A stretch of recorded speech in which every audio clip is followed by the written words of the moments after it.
This video is looking at the importance of dialogue in the assessment and feedback process, and also in the process of learning. So this draws very much on sociocultural models of learning that are based very much on Dewey's work and then developed by Brunner and Vygotsky and other similar researchers. The idea behind this is learning is a social activity.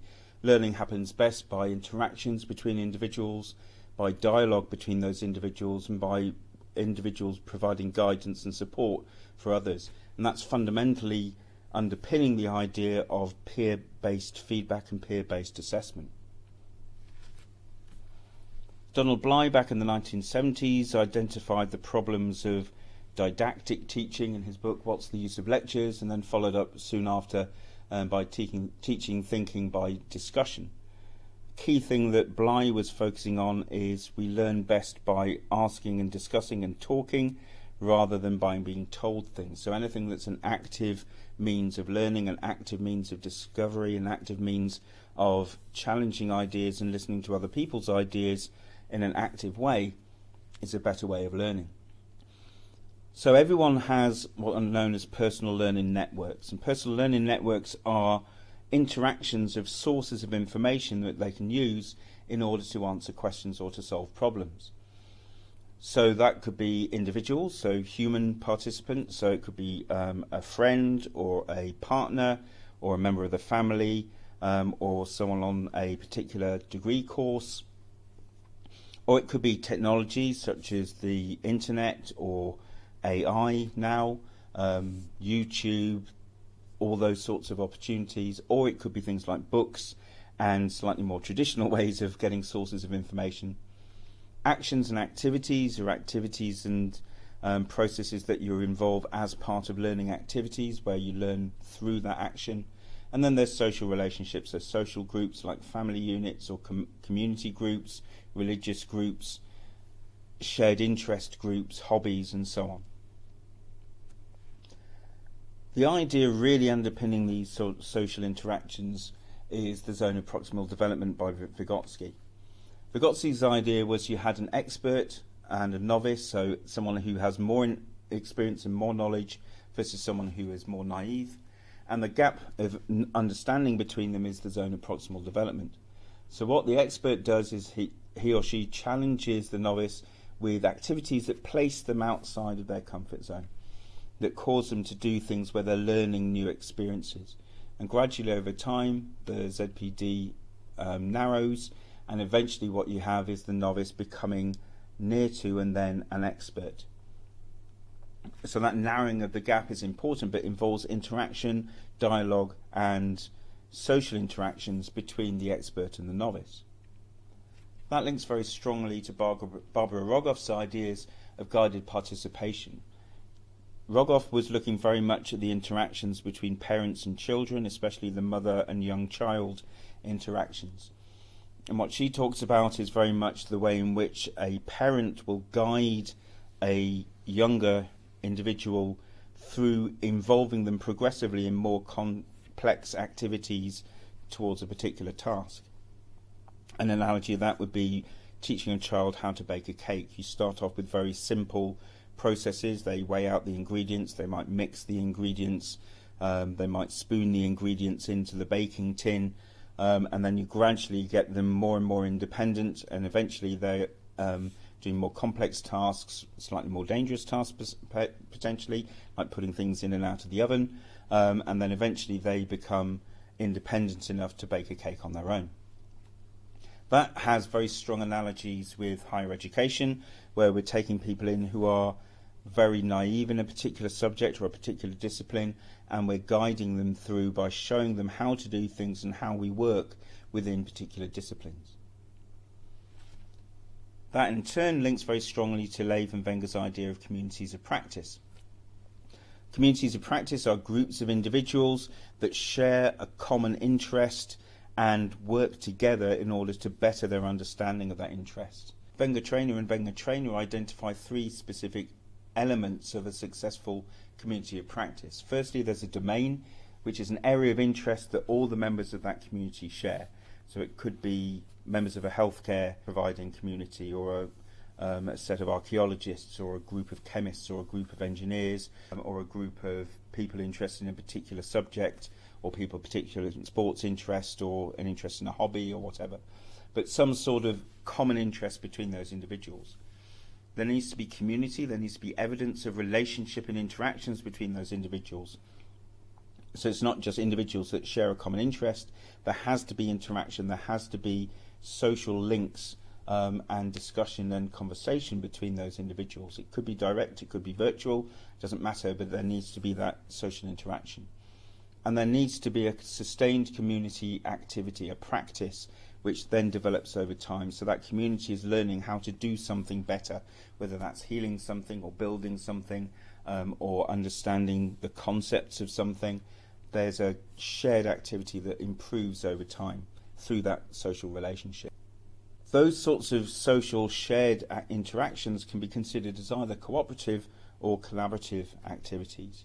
And they're subtly different to each other, but they all involve the use of groups to solve particular tasks and problems.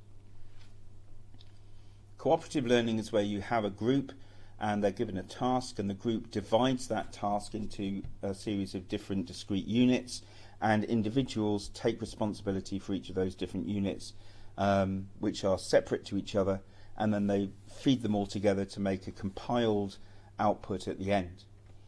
That divides the activity into a number of different tasks, which is quite efficient, but what it does mean is those individuals are experts in only one of those aspects of the actual activity and the task. They're not generalist experts across the whole range of the task. There's also a major point of failure there, that if one of those individuals doesn't produce the requirements that are needed, then the group as a whole suffers. Collaborative learning is where the group takes the task and breaks the task up into manageable chunks, but the whole group does each of those tasks. So everyone contributes to activity 1, everyone contributes to activity 2, and so on. That means that instead of one person's perspective, you've got several people's perspective on that one activity, and everyone becomes an expert in all of the areas of the activity. It's more effort, it takes longer, it requires more interaction between the individuals, but the outcome you get at the end of a shared understanding between them is greater than any one of those could have created on their own. That idea is underpinned by Mercer's redevelopment of the zone of proximal development, the intermental development zone, or the IDZ. The idea that Mercer proposes is one of the key challenges with the zone of proximal development is the idea that the expert doesn't move. The expert remains static and the novice moves towards the expert. Whereas in the intermental development zone, it recognises the fact that the expert learns from that interaction as well. Maybe not quite as much as the novice does, but they co-negotiate a space between them. So as they develop that interaction, the expert moves towards the novice and the novice moves towards the expert until they have a shared understanding of the situation which is different for both of them from where they started. And again, we see that in higher education, that we learn from our students through doing activities as well as the students learning from us. Mercer's idea is also applied to two novices. So you've got a novice and a novice working together. They're both equally naive about a particular subject. They will do some research, they'll do some thinking around that, and they'll share their ideas with each other. They use discursive language with each other, either challenging each other's assumptions or agreeing with each other's assumptions or reinforcing those ideas, and it leads to a shared understanding through that discursive talk. So they're gradually narrowing together and eventually they have that shared understanding between them. Jerome Brunner suggests that it's very important to have scaffolding as part of that process. So you need a series of activities or tasks that are provided and designed by an educator or a more experienced other person, or there could be a set of questions to answer or some problems to solve, but some sort of structure to organise that learning and help that group, that series of individual novices, to learn from each other. Sugata Mitra challenges that idea with his suggestion of self-organised learning environments, and Sugata Mitra's work looks at where you provide an opportunity to learn and a nudge to curiosity. For his work is mostly done with young children, and that then means that they learn through that curiosity, they learn how to do things. The more experienced children then teach the younger students or the new children that come in. And so if you provide the opportunity, the interest and the motivation to learn, then learners will learn on their own and they will support each other in that learning. It doesn't necessarily need detailed scaffolding for that to work. But it is quite a powerful means of learning by having students teaching each other. And peer teaching, as well as peer feedback, is a very powerful way of delivering information. There's two ways of thinking about peers. There are true peers who are members of the same learning group, so they're maybe within the same class, they're within the same year group.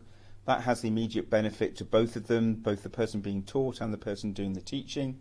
It reinforces their understanding. It means that information is delivered in a way that is relevant to them and their understanding, but there is the potential for making mistakes within that.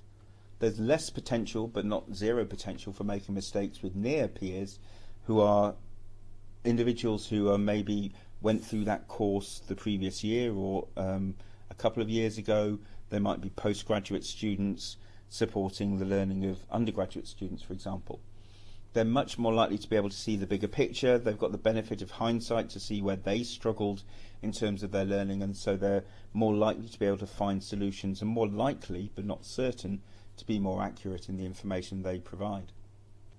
Wadudi and Crosby have a series of 12 tips that are worth looking at in order to support peer teaching and make it effective. But the really important elements of that are ensuring that it's student-led as an activity, making sure that the people teaching are trained and supported to do that role, make sure that there's an environment that's conducive to them teaching and to the learners to learning, so it's something that's supported, that it's a safe space for them to learn in, and considering the timing of when that happens throughout the progress of the course. Is it something that happens continually? Is it something that's repeated? Is it early in the course, late in the course? There's a lot of considerations you need to think about in terms of that. But learning through dialogue and learning through social interactions is a really powerful way of identifying and then reinforcing information. And using that in assessment and feedback practices is extremely powerful in terms of supporting student learning.